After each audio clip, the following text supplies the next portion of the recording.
And you're most welcome back. Thank you very much for joining us on this beautiful Monday afternoon. More beautiful because we're in front of you on your TV screens. I'm joking. But today we're talking about serious business, fire safety in Nigeria. We heard what happened, unfortunately, and for many people saw the images and videos from Ghana. And we're hoping that it would not in any way happen in Nigeria. Now, beyond hoping and praying, we must take action. Today we'll be talking about fire safety and emergency response in Nigeria. And like we mentioned earlier on, to speak to us on this, or to speak with us on this, is the MD CEO of DAPO Aden Limited, and he is DAPO Adeniranyi. DAPO, you're most welcome. Thank you for having me. Thank you Thanks for joining us in Hello Nigeria. Thanks, glad to be here.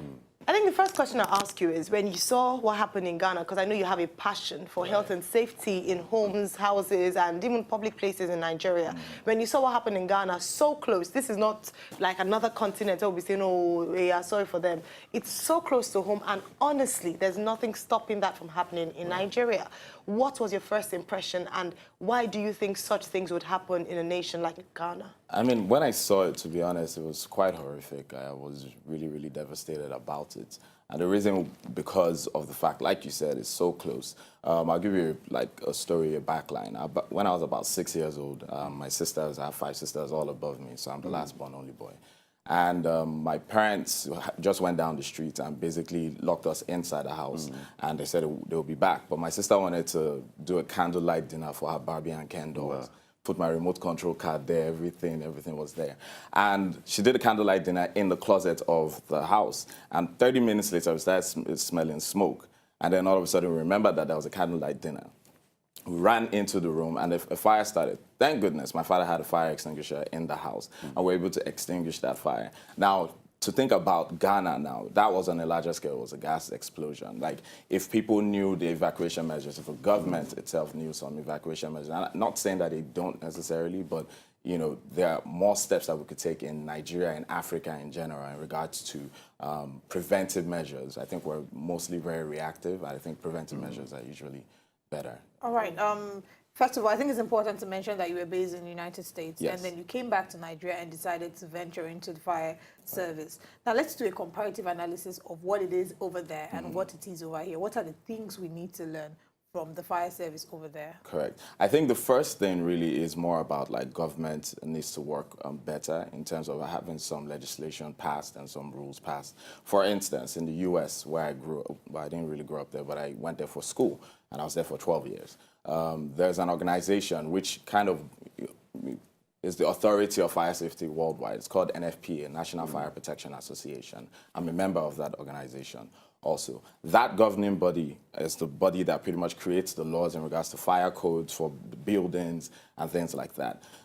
We don't have such in Nigeria. So, you know, anyone could just build a house. You could get your CFO and walk into the house. You don't necessarily have to have any kind of fire safety detection alarms, fire extinguishers to protect anyone, evacuation measures, methods of egress, nothing like that. So if the government could work better in creating somewhat of an organization like that, or maybe empowering the Federal Fire Service to have that kind of arm under them, to be able to regulate building codes, because most fires happen in buildings, whether it's a home, commercial building, restaurants, wherever it may be. So if you have those codes and they are enforced, that's the other aspect, I think will be better. Then the next step after that is basically the education, just regular Nigerian citizens, just knowing about fire safety, knowing the kind of measures that we need to have, especially in our homes. Most of our homes are burglary proof. You know, if there's a fire, we don't know where to go. You know, so that's what I'll think that the government needs to do better. Interesting. You mentioned building codes and some of the safety steps they can take. What are some of the practical things you could do in a house for private residents to prevent? I mean, Nigerians would always say, God forbid, we won't pray about this. I remember talking to my dad about getting a fire extinguisher, and he just felt there wasn't any need for it. Beyond fire extinguishers, what other steps can you take to prevent fires? I think beyond fire extinguishers, which are important, but for instance, like you said, you're right. Most of the times when we go out to, you know, to sell or to present, that's the first thing that comes out of most people's mouths. God forbid, or say, "Are you trying to burn my house?" I'm like, "No, I'm not trying to. I'm just trying to put some preventive measures." Another step really are smoke detectors. battery-operated smoke detectors. They're pretty cost-effective. You should have that in every room. And what that does is actually early detection of smoke, really. In our houses in Nigeria, like the kitchens mostly, because we cook, and a lot of times we cook with like smoke and like when we want to make a fada and all those kind of stuff. So we recommend a heat detector, which basically detects the kind of heat that is in a fire. There are different measures. So the kind of heat that's in a fire, the heat detector will detect it. That will sound an alarm. And then another measure is amongst just the family, it could be 4 or 5 people in the family, just talk about some evacuation measures. If you hear that, what do? Do you run out? Do you say fire, fire, fire, and just stay in your house, or do you just overlook it? Or should we have some evacuation measures? And that's where people like I come into that to train and then do the evacuation aspect of it. And I think it should actually start from a young age, because in different countries they have fire drills. The children know what steps to take if there's danger and where to assemble. But in public buildings, you just see, assemble here. I'm not sure if they do regular health and safety checks and fire drills. Yeah, it's quite unfortunate. Like there's some buildings that passed, and then the muster point, which is where everyone needs to run out and gather around in case of an emergency. Sometimes you see the sign like on the other side of the fence, like on the road, like you just look and it's on. So I'm like, if you're in the building, you definitely cannot see that muster point. And then that's where, building codes. The building codes come into place, because there are specific areas where you put a muster point. There are specific ways of egress, how to evacuate the building in regards to fire and alarm. Some people, when we do a fire drill and just like sound the alarm in the building, most people are just like, it's a false alarm, just stay. Yeah, we've done the fire drills several times here in our building, and we know how the response has been. Well, as a follow-up question to what Gbenga asked, now, I've been traumatized by fire as well growing up. I still hate fire because I've seen fire raise down buildings close to mine growing up. And I remember at that point, I did not know what to do. I was confused. I was crying. I thought rapture was about to happen. I was much younger. I didn't know what it was about. But now that we've talked about preventive measures. Now that there's a fire, what should you do? What's the first thing to do? Do you go and look for water and detergent? Because some people will tell you, mix detergent and water and try to put it out. Do you try to look for the source? Do you go and save your WAEC certificate? Exactly. What is the first thing you should do if there is a fire? God forbid there is a fire, but hey, it happens. Right. If there's a fire, the first thing you should do really is to sound an alarm. If you don't have a detector, you don't have any alarm system, use your actual natural alarm, which is your voice. Fire, fire, fire. If you have certain procedures of evacuation, if you don't have an extinguisher, and the reason why I'm saying if you don't is because of the condition of our nation right now. A lot of people don't. So what's the next? So just to emphasize that, should everyone have a fire extinguisher in their homes? Yes. Wonderful. I recommend everyone should have at least one fire extinguisher, because the thing also with fire is that there are different classes of fire. Electrical. There's an electrical fire. There's a fire that starts with wood and paper and those kind of combustibles. There's a fire that starts with cooking oil, gaseous, gasoline and things like that. And then the extinguishers also, there are different types of extinguishers. But the most common type is the ABC. It's a dry chemical powder. That will be able to extinguish a fire that starts from wood. Will be able to extinguish a fire that starts from your electrical panels, your ACs, and also be able to extinguish a fire that starts from gasoline, like petrol and all. So at least that one. If in a corporate building, you recommend a carbon dioxide, CO2 extinguisher, and that's because of its gaseous. And if let's say, for instance, your laptop, is on fire for one random reason, you won't necessarily want to use the powder because it leaves a lot of residue. That could actually damage the laptop. So you use the gaseous extinguisher to extinguish. So at least, if at all you want to be really cost-effective, bare bones, have at least one DCP, that's a dry chemical powder, fire extinguisher. I do recommend that. And I also recommend the detection alarm systems. If it's a sophisticated building, there's a centralized system for that. If it's a home, just a regular single-family home, then just the battery-operated detectors. You sound the alarm, just to go back to your question, you sound the alarm, and the first most important thing is actually your life and the lives of people around you.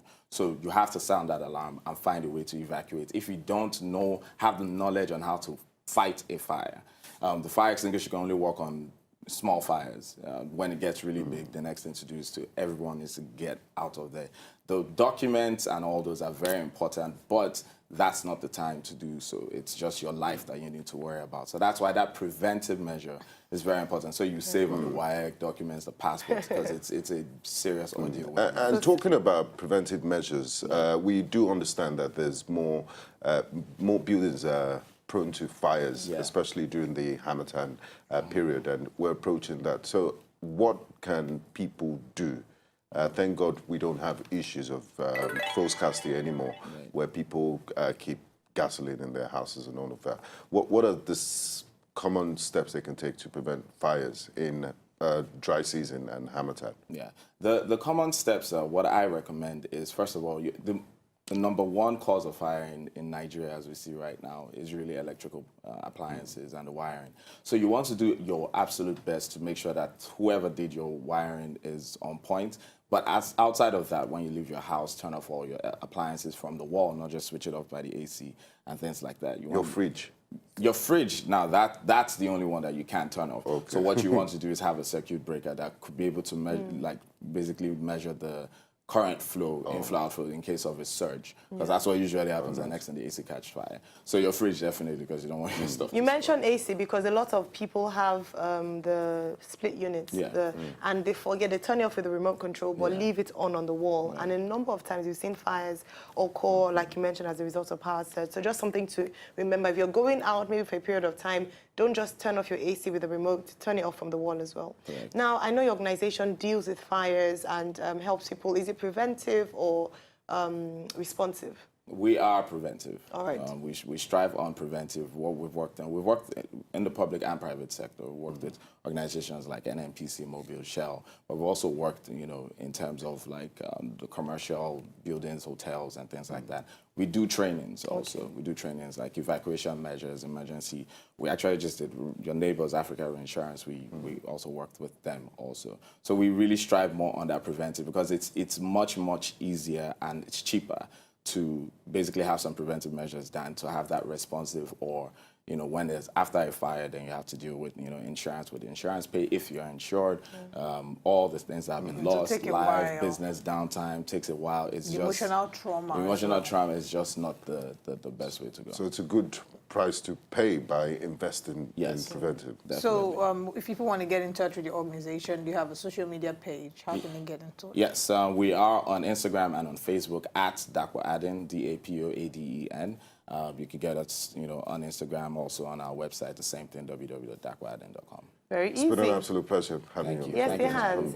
And I hope that you do sometimes some social responsibility and just give us tips on your social media handles. Oh yeah, we definitely we do all that. Yeah. All right, I have a little tip. All right, please. I'm not going to say something silly. All right. For those who like to smoke, as we're approaching the dry season, please be careful where you toss your cigarette. Yeah. Because we know that it could just start from you dropping your cigarette somewhere and then catches fire, and before you know, we're down looking at your certificates going down the drain. Yes. Ions, electrical appliances. I love the fact that you talked about surges because we suffer from that a lot in Nigeria. A lot of times the fires that occur are very preventable. Your appliances left on the walls, Some people say, okay, it's just on the wall, but they switch off. Should you remove the socket from the wall? You should remove the socket because the electricity still keeps flowing in your house, even though your lights are off. Electricity you have to remove it? Yeah. Oh, wow. You should remove it from the wall, except for your fridge because you don't want your stuff to spoil. But electricity still flows. That's why, like, if you just hit the light switch, it comes on because there's electricity flowing in that house. Unless you turn it off from the circuit breaker itself, which is better if you're traveling, if you're traveling forward. Because I've had clients that, unfortunately, their house, the fire just happened, but they were out of the country. It happened to someone recently who went jogging, and before she came back, her house was burned down. Yeah, and it's really fast. So we try to make sure that there's some preventive measures we can put in place. All right, ladies and gentlemen, we have had the pleasure of DAPO Adeniranye, who is the CEO, MD of DAPO Aden Limited. And we're really glad he's come because I've learned. I mean, personally, my eyes have been open, and we do hope that you also have picked up one or two things. We want to prevent fires. Don't forget, it's cheaper to prevent than to respond to it. Thank you once again, DAPO. You can follow him and the organization at DAPO Aden on all social media. To enjoy more of these our Ogbonge videos when you just watch, press this button to subscribe on top of our YouTube page. You go love her.